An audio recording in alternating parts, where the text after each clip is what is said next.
Section 2.3 covers the factorization of, well, technically it covers grouping and factorization of cubes, like sum of cubes, difference of cubes.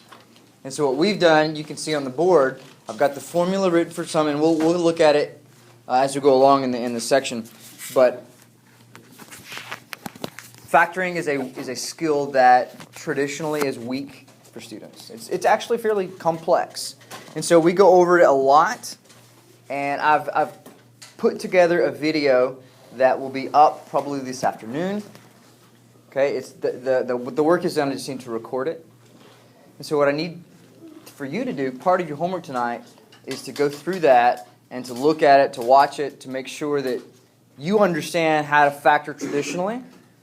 You know how to factor by grouping.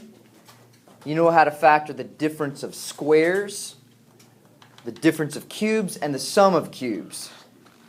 Okay, I addressed almost all of those things. What I did was I took the worksheet that we did, and I took those three really tough problems, the longer problems, and I went through and I wrote it out in detail.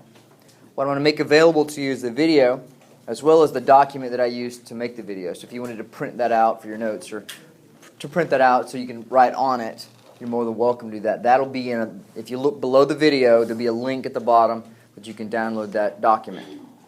Okay, so factoring, kind of what we're at this point now is, do you know how to factor? Can you factor in all the different ways that we've talked about?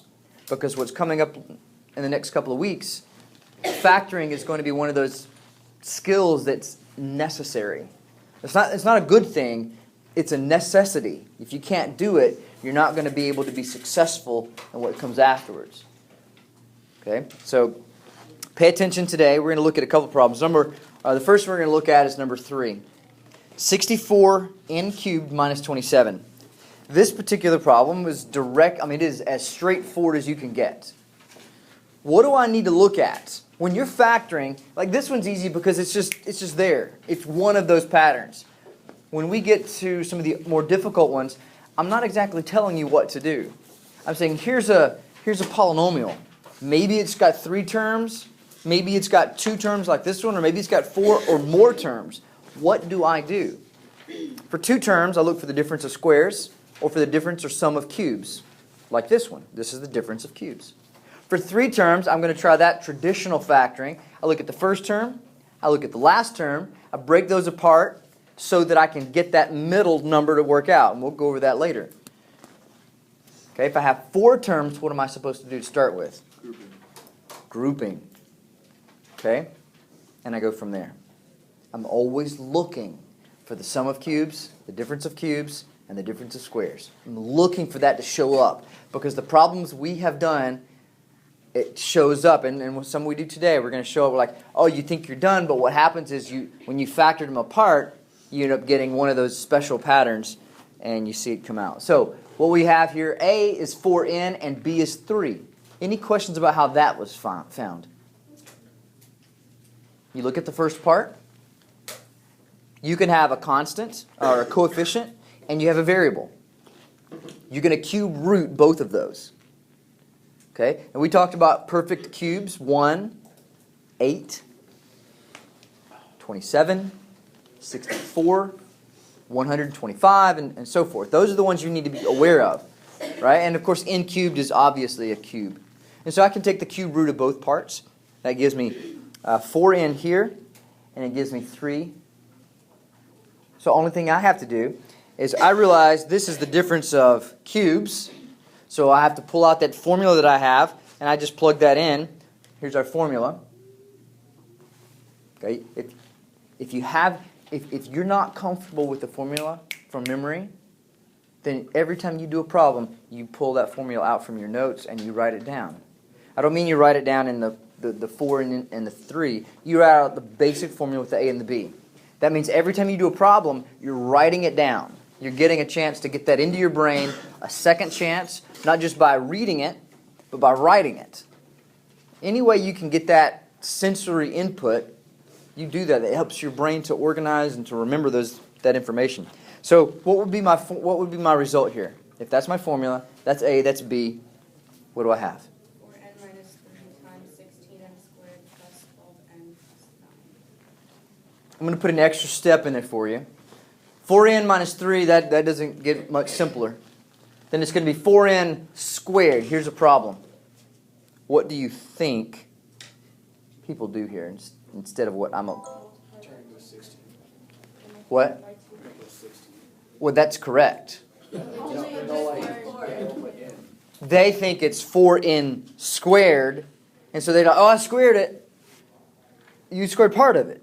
You squared the n. Remember, it's the a, the whole thing. That is 4n. So I have to square that whole part. So that's why I wrote it like this, 4n squared. So when I go to simplify that, I've got to take both of those numbers into account. And then, of course, then you have 4n times 3, and then 3 squared. This is what I get as a final product. Okay? One rule that if you haven't written down, you should, is the fact that the sum and the difference of cubes, once it's factored one time, you're done. That will not ever produce something that can be reduced. Okay? That's one of the nice things about that one. I don't have to worry about, oh, I've got, for example, I've got the 16n squared and the 9. Oh, can that be factored? It will not be factored. Okay? You can go ahead and lock that down. That won't happen. Any questions on this one? Julian, you good? Okay. I'm going to put up another one. I want you to work this one out. 1, 2. You good?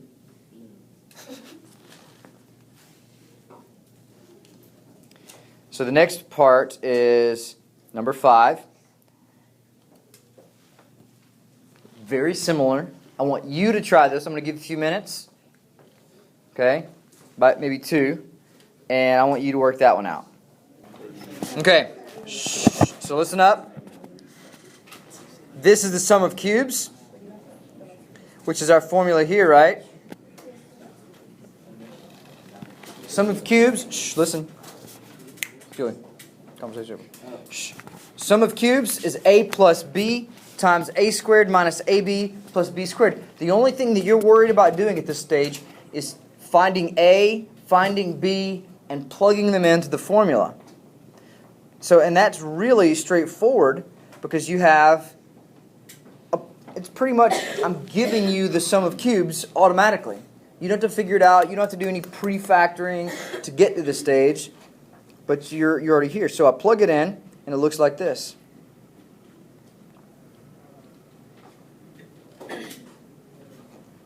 Do I need to do anything else? That's it. If you get this part, you get the sum of difference of cubes. It's nothing more. It's about recognition. It's about when I'm factoring, I have to have some skills to be able to factor. When I get to something that looks like w cubed plus 27, I recognize that's a sum of cubes, and I know the pattern that it factors into. And so I pull that pattern out. I make sure that it factors that way. If I'm not sure about myself, remember, you can always distribute back together and see if it actually gives you what you started with. If it doesn't, you know you got it wrong. Okay? And so let's try another one. What would you do with this? This is number 9.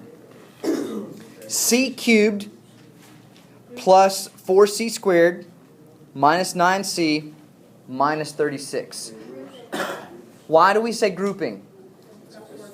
Four terms. Now, just I don't want to mislead you. 4 terms aren't always going to be able to factor by grouping.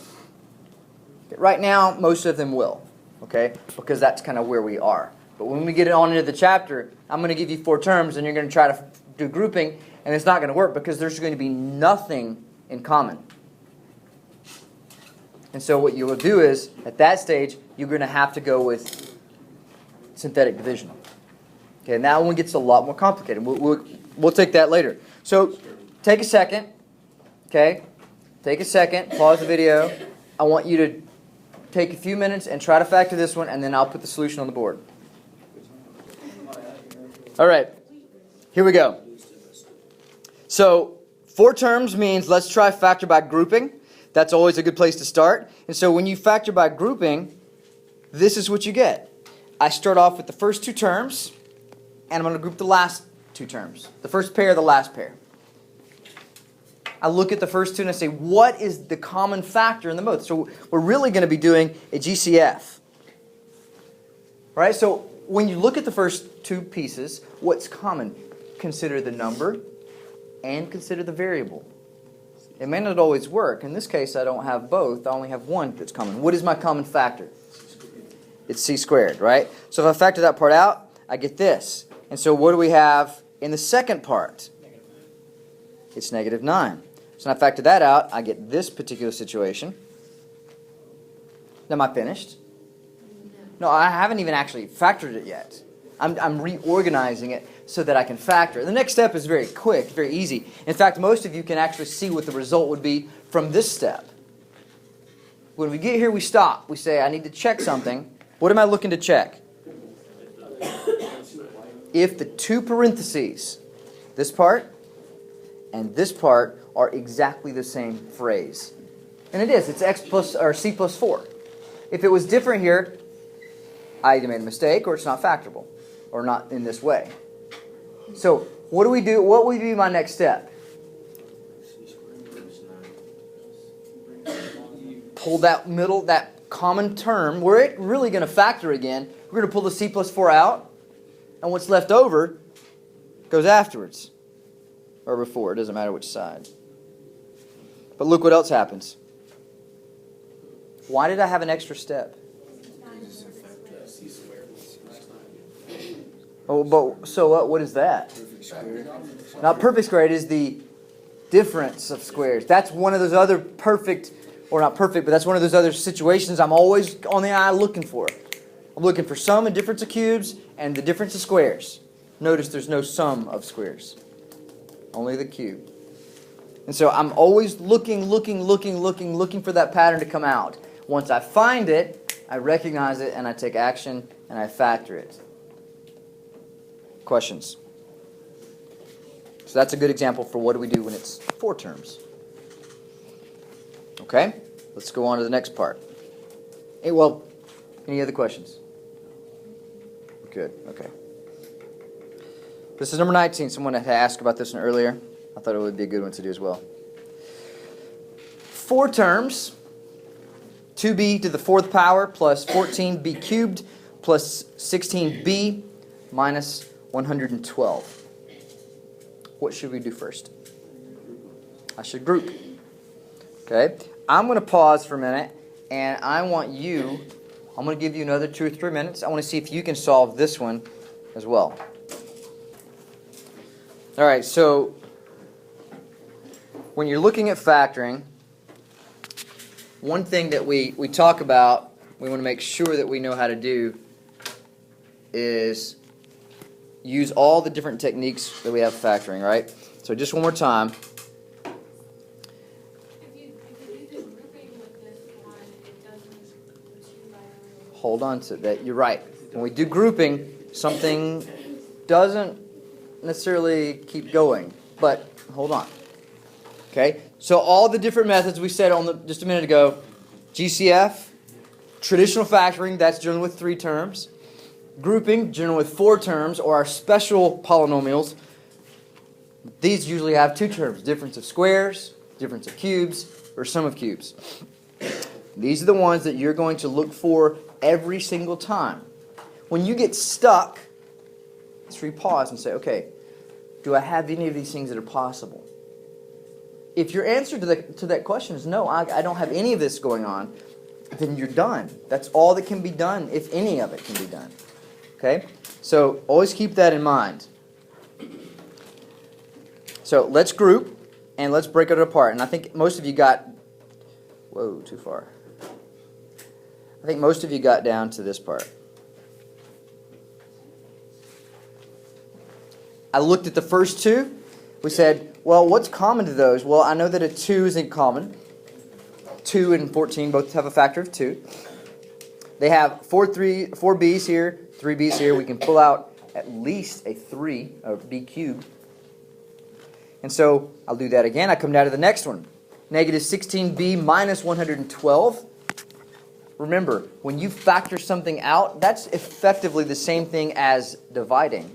So I simply said negative 112 divided by negative 16, and that left me with a positive 7. So that's how I figured out what went here. If we go and we kind of do this again, or not do it again, but factor out the parts, this is what we get. What do you do if it's a difference of only one cube? Like it's not a difference of cubes, like one's a cube and one's a square. Well, it's nothing then. Hold on, back up. Do I have, right here, do I have the difference of cubes, or sum of difference of squares, difference of cubes? First of all, 2 is not a square or a cube. So nothing is happening right now. It must be perfectly matched to its form. Otherwise, it's neither. But, hold on. I know where you're going. Look at it. B plus 7, we're good. That's done. It's a b to the first power. There's no common factors. We're going to leave that. That one's going to end up in my answer. Guaranteed. But what about 2b cubed minus 16? That looks like it should factor, but it can't right now. Let's go back to the basics. Is there anything that I can factor out? There's a 2 and There's a 2. So what happens when you pull the 2 out? it's b to cube minus 8. So which is? So this is kind of me thinking out loud. Is it the difference of cubes? No, it's not the difference of cubes. Not exactly. But what we do notice is that it does have that factor of 2. Right? So GCF is what we break it apart. And this is what we notice. And this is kind of what I hope to notice. Look, there's cubes. So the 2 and the x, or the b plus 7, that's part of your answer. We're going to leave it there. Okay? So it is the difference of cubes now. So we can take that and we can work with it. So I'll just put the rest of it up. That would be my solution. Notice the 2.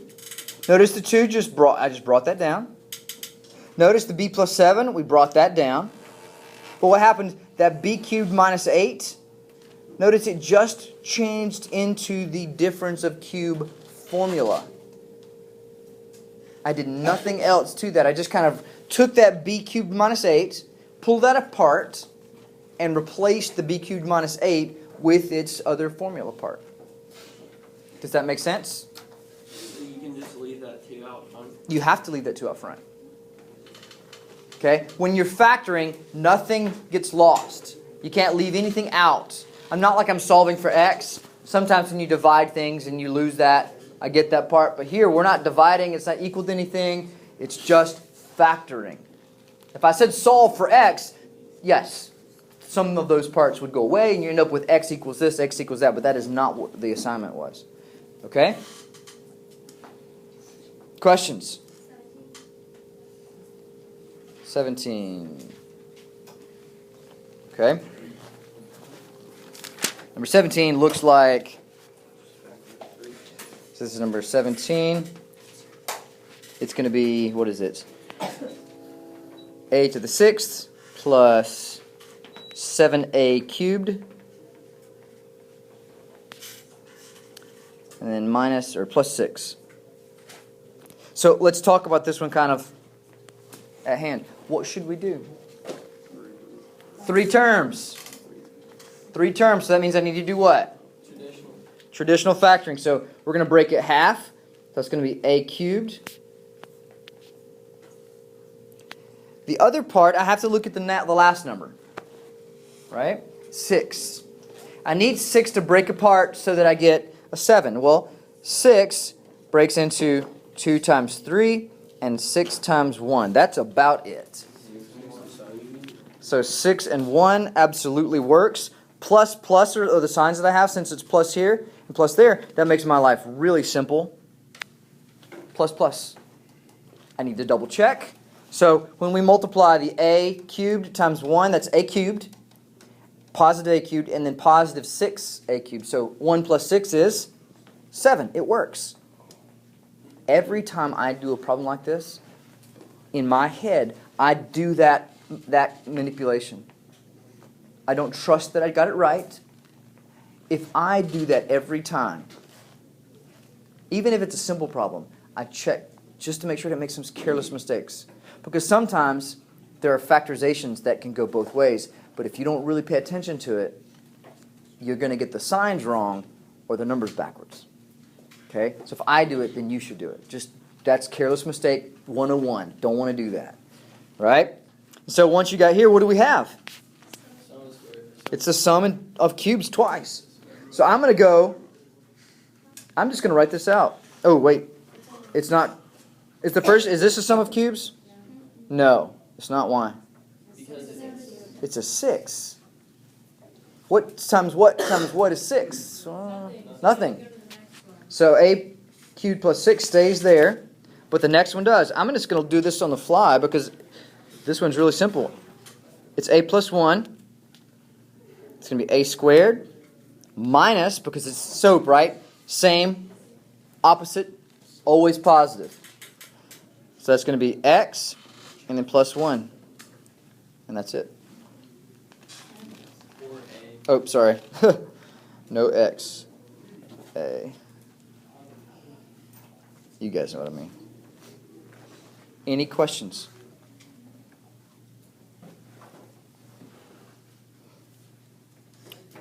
We good?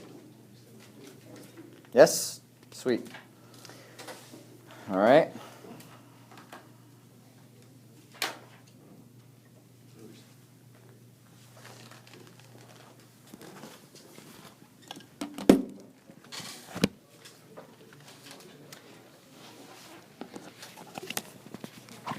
I'll leave that on the screen for a little bit. I'm going to write on the board 4 different problems. You're more than welcome to have out your homework and your notes to work through these. Okay? But as we work these out, okay, I'm going to give you the rest of the period to work on it, so it should be about 15 minutes. Okay? You should have more than enough time to complete this. Are we gonna hand this in? You will hand this in for a grade.